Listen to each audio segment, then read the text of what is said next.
ഇപ്പോൾ ഓഫീസിൽ പോകാനായിട്ട് ലൈൻ ബസ്സിൽ കയറുമ്പോൾ കുറേ കളർ ഡ്രസ് ഇട്ട പിള്ളേർ വരുന്നുണ്ട്. അതായത് SM കോളേജിലൊക്കെ പഠിക്കുന്നത്, അതായത് നാട്ടിലുള്ള ഒരു കോളേജാണ് SM കോളേജ്. അപ്പോഴാണ് എനിക്ക് മനസ്സിലായത് ഞാൻ കോളേജിൽ കയറി ഇറങ്ങി പാസ് ഔട്ട് ആയിട്ട് ഏകദേശം 1 വർഷം കഴിഞ്ഞെന്ന്. സീരിയസ്ലി. അപ്പോൾ കോളേജിൽ പഠിക്കുന്ന ആൾക്കാരാണ് നിങ്ങളെങ്കിൽ, അതായത് കോളേജിൽ കയറിയിട്ടുള്ളൂ നിങ്ങളെങ്കിൽ, നിങ്ങൾക്ക് വേണ്ടിയിട്ടുള്ള ഒരു വീഡിയോ ആണ് ഇത്. Hello guys, it's me Adnan ഹിറാൻ.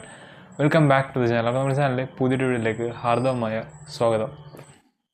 കോളേജിൽ എന്നുണ്ടെങ്കിൽ നമ്മൾ ചെയ്യേണ്ട ഒന്നാമത്തെ ഒരു കാര്യം എന്നുണ്ടെങ്കിൽ രണ്ട് ബാങ്ക് അക്കൗണ്ട് സ്റ്റാർട്ട് ചെയ്യുക. ഒന്ന് നിങ്ങൾക്ക് ഉപയോഗിക്കാൻ, രണ്ട് നിങ്ങൾക്ക് പൈസ സേവ് ചെയ്യാൻ. ഇങ്ങനെ 2 ബാങ്ക് അക്കൗണ്ട് സേവ് ചെയ്യുക. എപ്പോഴും നിങ്ങൾക്ക് പൈസ ഇട്ടിട്ടുണ്ടെങ്കിലും ഒരു പർട്ടിക്കുലർ പെർസെൻറ്റേജ് ഓഫ് എമൗണ്ട് നിങ്ങൾ എന്ത് ചെയ്യുക, ഈ സേവിങ്സ് അക്കൗണ്ടിൽ വെക്കുക.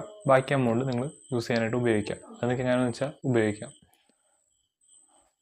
രണ്ടാമത്തെ ഒരു കാര്യം, നിങ്ങൾ പാൻ കാർഡ് എടുത്ത് വെക്കുക. കാരണം കോളേജ് കഴിഞ്ഞിട്ടുണ്ടെങ്കിലും നിങ്ങൾക്ക് പാൻ കാർഡ് അത്യാവശ്യമായിരിക്കും. അപ്പോൾ പാൻ കാർഡ് എടുത്ത് വെക്കാം. മൂന്നാമത്തെ ഒരു കാര്യം, നിങ്ങളൊരു പേഴ്സ് മേടിച്ച് വെക്കുക. പേഴ്സ് മേടിക്കണം എന്തിനാണെന്നല്ലേ പറഞ്ഞുതരാം. അതായത് ഞാൻ നേരത്തെ ഒരു ബാങ്ക് അക്കൗണ്ടിൻ്റെ കാര്യം പറഞ്ഞില്ല ഫസ്റ്റ്.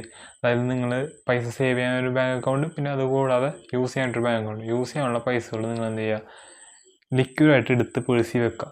ഇതെന്തിനാണ് ഞാൻ ഈ പറഞ്ഞതെന്നുണ്ടെങ്കിൽ, നമ്മൾ ഗൂഗിൾ പേ കൊടുക്കുമ്പോഴും ATM കാർഡ് വെച്ച് കൊടുക്കുമ്പോഴും നമുക്ക് പൈസ പോണ വഴി അറിയില്ല. സത്യം എടുത്തത് ഗൂഗിൾ പേ ഉപയോഗിച്ച് തുടങ്ങിയത് പിന്നെ എനിക്ക് മനസ്സിലായൊരു സംഭവമാണ്, എങ്ങനെയൊക്കെ പൈസ പോയിന്ന് ഒരു എത്തുമ്പടിയും കിട്ടില്ല. നമ്മൾ മാസാവസാനം നോക്കുമ്പോൾ പണ്ടാണ് ഇതൊക്കെ പോയി പൈസ ഒക്കെ എന്ന് വിചാരിക്കും. എനിക്ക് പലപ്പോഴും അങ്ങനെ തോന്നിയിട്ടുണ്ട്. ഗൂഗിൾ പേ ഉപയോഗിക്കാൻ എല്ലാവർക്കും അങ്ങനെ തന്നെ ആയിരിക്കും എന്നാണ് എൻ്റെ ഒരു ചിന്ത. സോ ലിക്വിഡായിട്ട് പൈസ എടുത്ത് വെക്കുക. അപ്പോൾ നമ്മൾ പൈസ കൊടുക്കുമ്പോൾ നമ്മൾ ജസ്റ്റ് ഒന്ന് ഫീൽ ചെയ്യും, ഇത്ര പൈസ ഇവിടെ പോകുന്നുണ്ടെന്ന് നമ്മൾ ഫീൽ ചെയ്യാൻ വേണ്ടിയിട്ടാണ് ഈ പൈസ ലിക്വിഡായിട്ട് എടുത്ത് വെക്കാനായിട്ട് പറഞ്ഞത്. സോ ഒരു പേഴ്സ് മേടിച്ച് പൈസ ലിക്വിഡായിട്ട് എടുത്ത് വെക്കുക. ഓക്കെ. നാലാമത്തെ ഒരു കാര്യം, നിങ്ങളൊരു ബാഗ് മേടിച്ച് വെക്കുക. ആ ബാഗ് ഫസ്റ്റ് ഇയർ മേടിച്ചിട്ടുണ്ടെന്ന് വെച്ചിട്ടുണ്ടെങ്കിൽ ഫൈനൽ ഇയർ വരെയും ഉപയോഗിക്കാനും അത് കഴിഞ്ഞിട്ട് PG വരെ ഉപയോഗിക്കാനും പറ്റുന്ന നല്ലൊരു ക്വാളിറ്റി ബാഗ് ആയിരിക്കണം. കാരണം നമ്മൾ സ്കൂളിൽ പഠിക്കുമ്പോൾ കൊല്ലം ബാഗ് മേടിക്കുന്ന പോലെ അല്ലത്.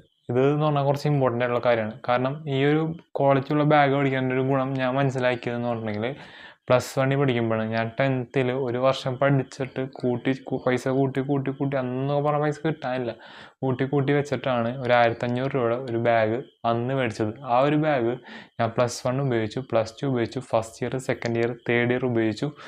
പിന്നെ ഇപ്പോഴും അതൊരു കുഴപ്പമില്ലാണ്ട് ഓടിക്കൊണ്ടിരിക്കുന്നുണ്ട്. അതാണ് നല്ലൊരു ക്വാളിറ്റി ബാഗിൻ്റെ ഒരു പ്രധാനപ്പെട്ട കാര്യം. അപ്പോൾ നിങ്ങൾ നല്ലൊരു ക്വാളിറ്റി ബാഗ് മേടിച്ച് വെക്കാം. പിന്നെ അടുത്ത കാര്യങ്ങളൊക്കെ നമുക്ക് അടുത്തൊരു വീഡിയോയിൽ പറയാം. എന്തായാലും നിങ്ങൾക്ക് ഈ വീഡിയോ ഇഷ്ടപ്പെട്ടിട്ടുണ്ടാവും എന്ന് ഞാൻ വിചാരിക്കുന്നു. ഇഷ്ടപ്പെട്ടുണ്ടെങ്കിൽ ലൈക്ക് ചെയ്യുക, ഷെയർ ചെയ്യുക, സബ്സ്ക്രൈബ് ചെയ്യുക. നമുക്ക് എന്തായാലും അടുത്ത നല്ല വീഡിയോ കാണാം. അതുവരേക്കും ഇറ്റ്സ് മീ അദനാൻ. ബൈ.